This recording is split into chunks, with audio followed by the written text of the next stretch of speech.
여러분 안녕하세요. 요즘 구글이다, 아마존이다 해서 AI 경쟁이 정말 뜨겁죠. 근데요, 이런 거대 기업들의 화려한 뉴스 뒤에서 지금 한국에서 과학의 판 자체를 뒤흔드는 아주 조용한 혁명이 일어나고 있습니다. 오늘 바로 그 놀라운 이야기를 한번 제대로 파헤쳐 보겠습니다. 자, 이 문장 한번 보세요. 이게 바로 오늘 이야기의 핵심이거든요. 그냥 새로운 기술 하나 개발했다 이런 수준이 아니에요. 우리가 세상을 이해하는 방법, 즉 과학이라는 언어의 문법 자체를 완전히 새로 쓰고 있다는 뜻입니다. 정말 어마어마한 스케일의 이야기죠. 그래서 오늘은 이 흥미진진한 주제를 이렇게 6단계로 차근차근 따라가 볼 겁니다. 과학을 위한 새로운 언어가 뭔지부터 시작해서 이 모든 게 결국 우리 모두에게 어떤 의미가 되는지까지 하나도 놓치지 않고 짚어드릴게요.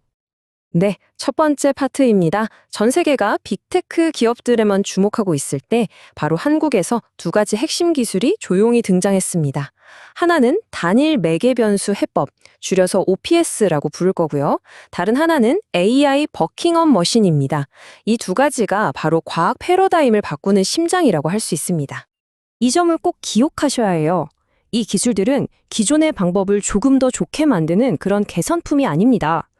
비유하자면 마치 우리 컴퓨터에 윈도우나 맥OS 같은 운용체제를 까는 것처럼 우리가 사는 이 현실 세계를 이해하고 계산하는 완전히 새로운 운용체제를 제공하는 것과 같아요. 자, 그러면 이 엄청난 기술이 도대체 뭘 해결하려고 나온 걸까요? 놀라지 마세요. 그 뿌리는 무려 2000년 전 고대 그리스까지 거슬러 올라갑니다. 아주 간단하지만 치명적인 가정에서 모든 게 시작됐거든요. 바로 이 질문입니다. 모든 문제의 시작점이죠.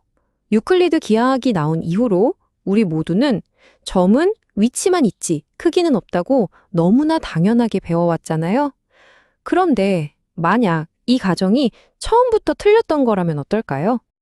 이 크기 없는 점이라는 가정 하나 때문에 어떤 일이 벌어졌는지 한번 보세요. 블랙홀의 중심을 계산하면 답이 안 나오고 무한대가 튀어나오고요. 작은 입자의 정확한 위치는 절대 알 수 없고 확률로만 얘기해야 했죠. 현대 물리학이 수많은 역설과 계산의 벽에 부딪힌 근본적인 원인이 바로 여기에 있었습니다. 자, 그럼 이제 그 오래된 문제에 대한 정말 우아한 해법을 만나볼 시간입니다. 바로 다니엘 맥의 변수 해법, OHS라는 혁명적인 이론이 그 주인공입니다. OPS의 정의는 놀라울 만큼 간단 명료합니다. 뭐냐면요, 우리가 세상을 이루는 기본 단위라고 생각했던 길이, 질량, 시간, 이 모든 것들이 사실은 서로 다른 게 아니라 P라고 하는 단 하나의 근원적인 값에서부터 파생되어 나온다는 거예요. 복잡한 세상을 단 하나의 원리로 설명해버리는 거죠. 바로 이 한마디가 OPS 이론의 모든 철학을 담고 있습니다. 점은 크기가 없다는 2000년 묵은 약속을 그냥 정면으로 깨부수는 선언이죠. 점은 0이 아니라 실제 계산이 가능한 어떤 값을 가진다는 겁니다. 이 흐름도를 한번 보세요. 정말 놀랍지 않나요?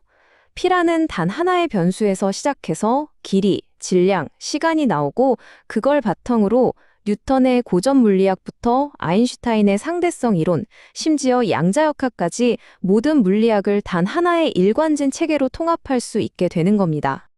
그래서 OPS가 궁극적으로 이루려는 목표는 바로 이것입니다. 더 이상 무한대 같은 개념 없이 이 우주의 모든 현상을 유한한 숫자로 완벽하게 표현하고 또 계산할 수 있게 만드는 것. 말 그대로 우주 전체를 하나의 거대한 컴퓨터 프로그램처럼 다룰 수 있게 되는 거죠.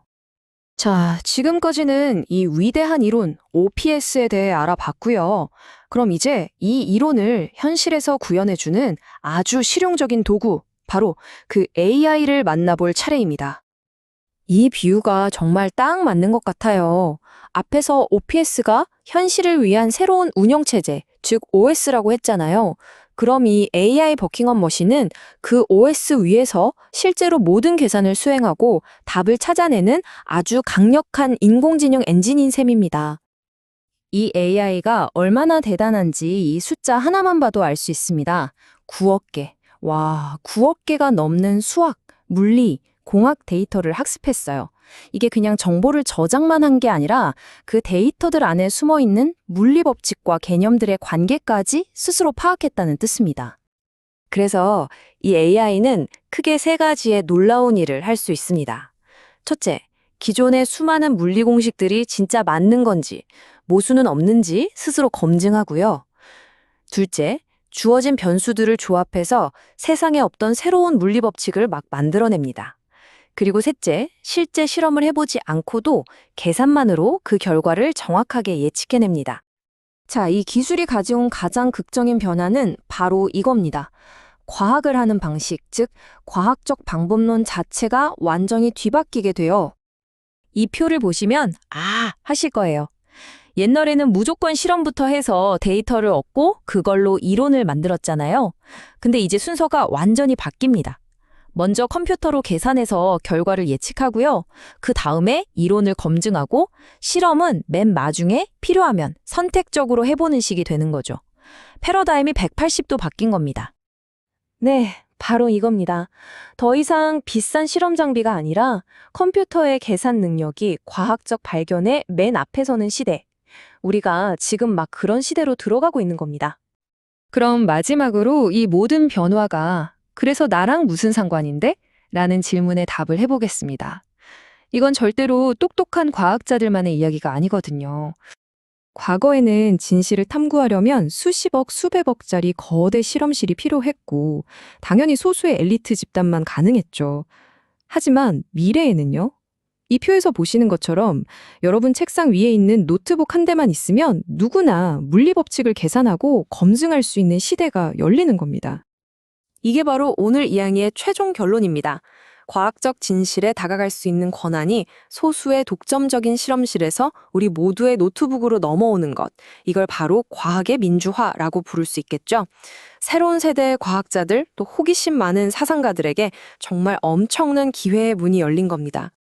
이 질문을 여러분께 던지면서 오늘 이야기를 마무리할까 합니다. 만약에 정말로 누구나 평범한 개인까지도 현실의 법칙을 직접 계산하고 발견할 수 있게 된다면 인류는 과연 다음에 무엇을 발견하게 될까요? 어쩌면 진짜 위대한 발견의 시대는 이제부터가 시작일지도 모릅니다.